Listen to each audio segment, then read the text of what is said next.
पिछले एपिसोड में पलाश की विशेषताओं और रखरखाव पर चर्चा की गई थी। इस एपिसोड में इसके औद्योगिक उपयोग, खाक, औषधीय गुण और उसके दुष्प्रभावों पर चर्चा की गई है। उससे पहले आपके ध्यान में लाने वाले एक बेहद जरूरी बात है जिसे हम अक्सर कई जगहों पर दोहरा चुके हैं। जैसे ही हम भोजन के औषधीय गुणों के बारे में बात करते हैं, कई लोग विभिन्न बीमारियों के इलाज के लिए हमारे पास आते हैं। इसके पीछे हम में से कोई भी स्वास्थ्य पेशेवर नहीं है।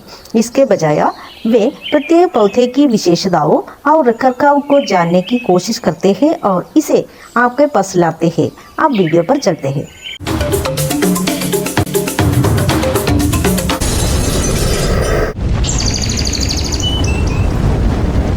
जब इसके व्यावसायिक उपयोग की बात आती है तो सबसे महत्वपूर्ण अद्वितीय उपयोग वह सुंदरता है जो परिदृश्य में जुड़ती है।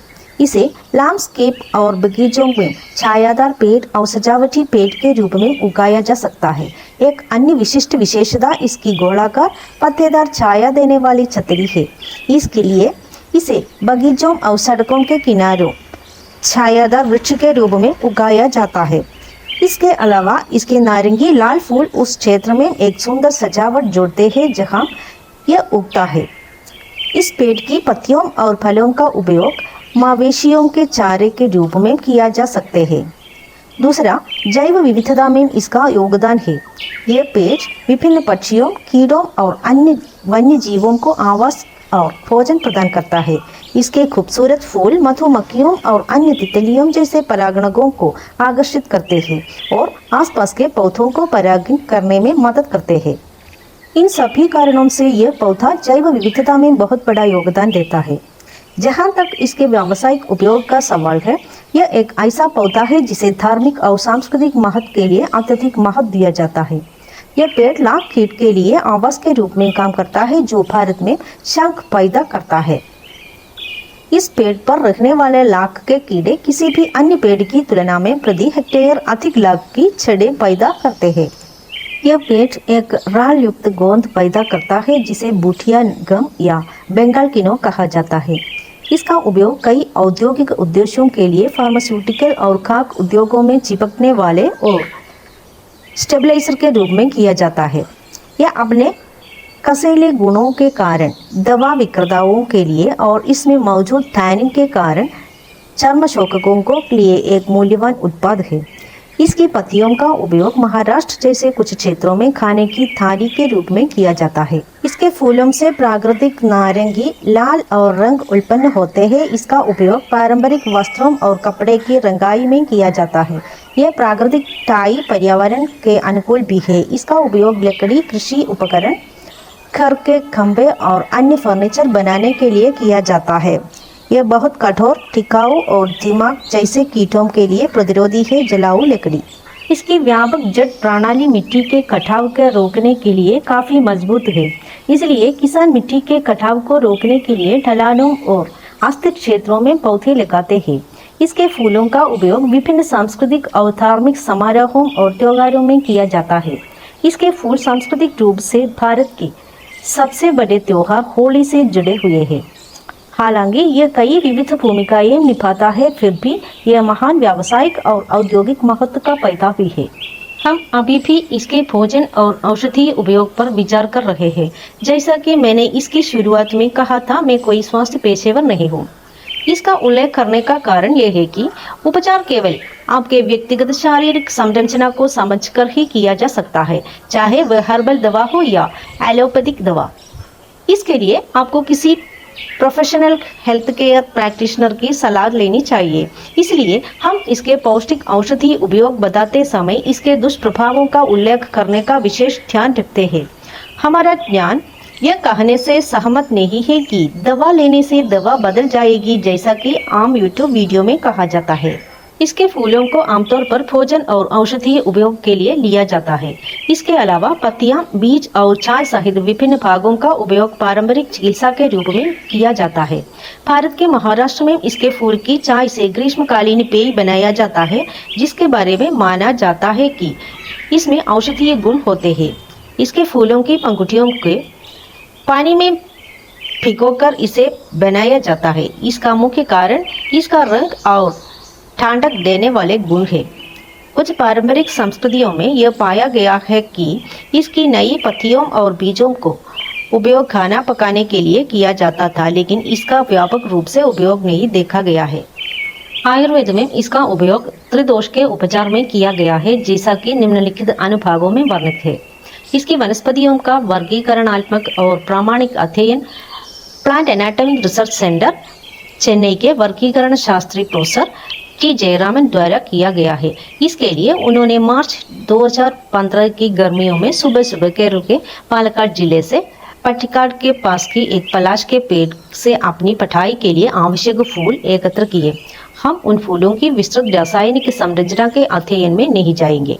अपने अध्ययन में उन्होंने बताया कि इसके अर्क से फाइटोकॉन्स्टिट्यूटेंट्स ब्यूटेन, बटरिंग और आइसोब्यूट्रीन आइसोकोरोक्सिन में सूजन जीन अभिव्यक्ति से खिलाफ निरोधात्मक गतिविधि होती है। इसके फूलों में रूटीन में एंटीऑक्सीडेंट गतिविधि होती है और इसके अर्क में आइसोब्यूट्रीन और बैटरीन में एंटी गतिविधि और एंटी डायबिटिक हाइड्रोप्रोटेक्टिव गुण होती है। इसके अलावा आइए हम इसके सामान्य पारंपरिक औषधीय उपयोगों की जांच करें। इसके फूलों और छाल के अर्क का उपयोग सूजन और दर्द के इलाज के लिए किया जाता है। गठिया और अन्य सूजन संबंधी स्थितियों के इलाज के लिए इसे विभिन्न औषधीय रूपों में और कांटे के रूप में लिया जाता है। इसकी छाल और बीजों में एंटी माइक्रोबियल और एंटी फंगल गुण होते हैं। इसका उपयोग त्वचा संक्रमण, खाप और फंगल रोगों के इलाज के लिए किया जाता है। पानी में उबालकर प्रभावित क्षेत्रों पर प्रयोग करें। इसके बीजों में दर्द निवारक गुण होते हैं। ये शरीर से परजीवी कीटों को बाहर निकालने में मदद करता है। इसके पाउडर या पेस्ट का उपयोग पारंपरिक रूप से प्राचीन से इलाज के लिए किया जाता है। इसकी पत्तियों और फूलों का उपयोग पाचन में सुधार और विभिन्न पाचन रोगों के इलाज के लिए किया जाता है। इसकी पत्तियों और फूलों का उपयोग दस्त, सर्दी और कब्ज के इलाज के लिए चाय और टिंचर बनाने के लिए किया जाता है। इसमें हाइपोप्रोटेक्टिव गुण भी होती है। इस अर्क का उपयोग लिवर के स्वास्थ्य में सहायता करने और पीलिया, लिवर रोगों आदि के इलाज के लिए किया जाता है। इसके फूल और छाल में मूत्रवर्धक गुण होते हैं। यह मूत्र उत्पादन को बढ़ाता है और मूत्र रोगों के इलाज और सूजन को कम करने में मदद करता है। इसके फूलों और पत्तियों में एंटीऑक्सीडेंट होते हैं जो शरीर में हानिकारक मुक्त कणों को बेअसर करने में मदद करते हैं। यह पुरानी बीमारियों को रोकने में मदद करता है। इसका उपयोग पारंपरिक रूप से मनुष्यों में प्रजनन स्वास्थ्य का समर्थन करने के लिए किया जाता रहा है।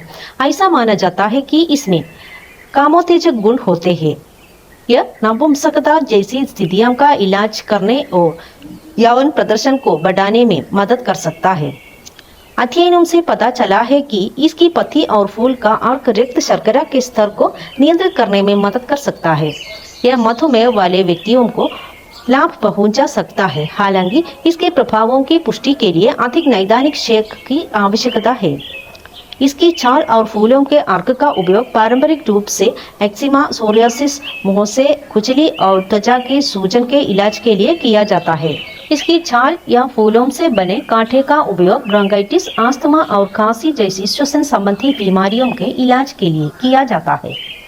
पिछले शोध से पता चलता है कि इसमें कैंसर रोधी गुण है। यद्यपि कैंसर कोशिकाओं के विकास को रोकने की इसकी क्षमता का प्रदर्शन किया गया है, आगे के नैदानिक अध्ययन की आवश्यकता है। आयुर्वेद में पलाश या ठाक के नाम से जाने जाने वाले इस जड़ी बूटी को विभिन्न चिकित्सीय गुणों के लिए माना जाता है। इसका उपयोग वात, पित्त और कफ के 3 दोषों को संतुलित करने और उनका इलाज करने के लिए किया जाता है। आयुर्वेद इसे शरीर से विषाक्त पदार्थों को खत्म करने वाली औषधि के रूप में बताता है। ऐसा माना जाता है कि यह विषाक्त पदार्थ को हटाकर और रक्त को शुद्ध करके समग्र स्वास्थ्य और कल्याण में सुधार करता है। आयुर्वेद इसे रसायन जड़ी बूटी मानता है।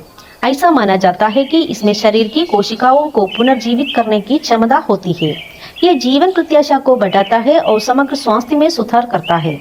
आयुर्वेद में सूजन रोधी, पाचन स्वास्थ्य, लिवर की सुरक्षा, सूजन रोधी, त्वचा की सुरक्षा, मूत्र संबंधी रोग, प्रजनन स्वास्थ्य, श्वसन संबंधी समस्याएं, मधुमेह के उपचार और घाव भरने के भी उल्लेख किए हैं। आयुर्वेद इस पौधे की राख से बने पाउडर, जिंजर और चाय जैसी विभिन्न औषधीय विधियों का उपयोग करता है। हालांकि पलाश में कई औषधीय गुण है, लेकिन इसका उपयोग करते समय संभावित दुष्प्रभावों और सावधानियों के बारे में पता होना जरूरी है। इस पौधे के कुछ हिस्सों का अधिक मात्रा में सेवन करने से मतले और उल्टी हो सकती है। इसके बीज और छाल में विशेष रूप से मजबूत रेचक और कृमिनाशक गुण होते हैं जो डायरिया रोधी होते हैं।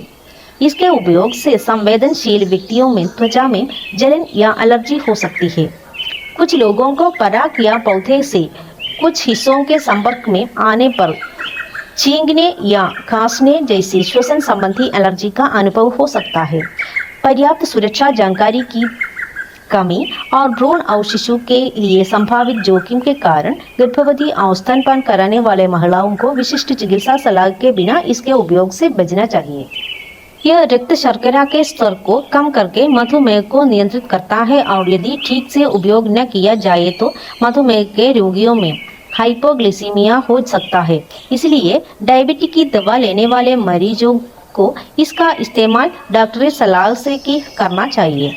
यह मधुमेह, रक्तचाप और एंटीकोगुलेंट सहित कुछ दवाओं के साथ परस्पर क्रिया कर सकता है। इसलिए ऐसे लोगों को इसका इस्तेमाल करने से पहले किसी स्वास्थ्य पेशेवर से सलाह लेनी चाहिए। इसकी उच्च खुराक, विशेष रूप से बीज का सेवन, उनकी विषाक्तता के कारण जठरांत्र संबंधी मार्ग पर प्रतिकूल प्रभाव डाल सकता है।